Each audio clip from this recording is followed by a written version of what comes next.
Hello everyone, Pungki here. Aku akan membahas tentang mastering. Di video kemarin ada komen, Ayo yakin Abror Hafi, Mas Pungki bikin tips mastering dong, baik instrumen maupun vokal. Matur. Ya buat kamu yang belum tahu mastering itu apa, atau mungkin nggak yakin mastering itu diapain sih, prosesnya gimana, itu fungsinya untuk apa, tonton video ini sampai habis supaya informasinya tidak setengah-setengah. Mastering itu adalah tahap akhir produksi audio untuk membuat data audio yang siap digunakan atau siap dikonsumsi pendengar. Beberapa hal yang dilakukan waktu mastering antara lain, pertama mengatur keseimbangan frekuensi keseluruhan lagu, jadi menata balance bass, mid, treble, overall lagunya. Terus mengatur atau menambah kelebaran stereo lagu. Ini sesuatu yang butuh disesuaikan dengan kebutuhan lagunya juga sih ya. Untuk lagu yang mixingannya dibikin lebar, di proses mastering ini bisa dibikin lebih lebar. Di mastering kita juga bisa memperbaiki hal-hal tertentu yang masih bisa diproses waktu mastering. Kalau ada problem yang terlalu parah dan nggak bisa diproses waktu mastering, ya itu berarti harus kembali diperbaiki waktu di sesi mixingnya. Atau bahkan di recordingnya, kalau rekamannya nggak bagus. Di mastering juga kita akan mengatur level atau volume ideal yang cocok untuk sebuah lagu, untuk lagu itu. Lebih detailnya akan kita bahas di video ini. Ini videonya kan agak panjang ya, jadi nontonnya sambil santai. Dicicil juga bisa nontonnya.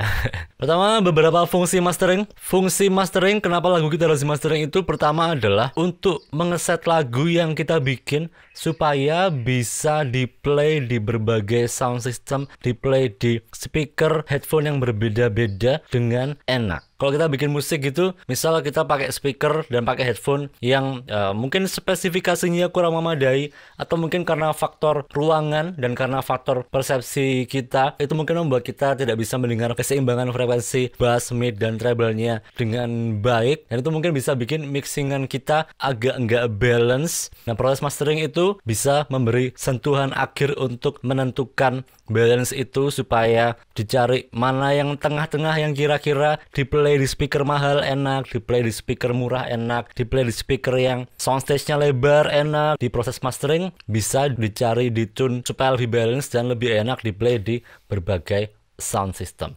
Fungsi berikutnya, kadang ada karakter atau vibe lagu yang bisa terbentuk dari proses mastering. Jadi di sini mastering jadi kayak berfungsi untuk memberikan sentuhan akhir untuk membuat lagunya jadi versi final terbaiknya. Salah satu hal yang dilakukan waktu mastering itu misalnya limiting ya. Limiting itu pada dasarnya kan kayak audionya dinaikin tapi terus di atas itu dibatasin gitu. Jadi akan ada audio yang terpotong gitu ya. Dan itu akan bikin lagumu terdengar agak crushed, agak kayak ditekan gitu ya. Ada lagu-lagu, ada mixingan-mixingan yang dia baru terdengar keren banget setelah dikasih limiter seperti itu. Jadi dia akan terdengar lebih setelah melewati proses mastering. Ya, itu sebagai contoh. Berikutnya, fungsi mastering yang lain, kalau orang rilis lagu sebagai album, mastering ini juga adalah tahap di mana masing-masing lagu di album itu volumenya disamain. Jadi supaya pendengarnya itu kalau misalnya dengerin itu satu album gitu, volumenya relatif mirip-mirip semua gitu kan ya. Jadi nggak perlu habis lagu pertama, lagu keduanya terlalu keras misalnya. Itu kaget ya kan. Habis lagu terlalu keras, habis itu pelan banget. Itu kok hilang, harus ngerasin volume. Nanti volumenya dikerasin, lagu berikutnya keras lagi, kaget lagi. Ya, mastering itu salah satu fungsinya adalah untuk menyamakan itu tadi. Zaman sekarang di platform-platform digital kayak YouTube,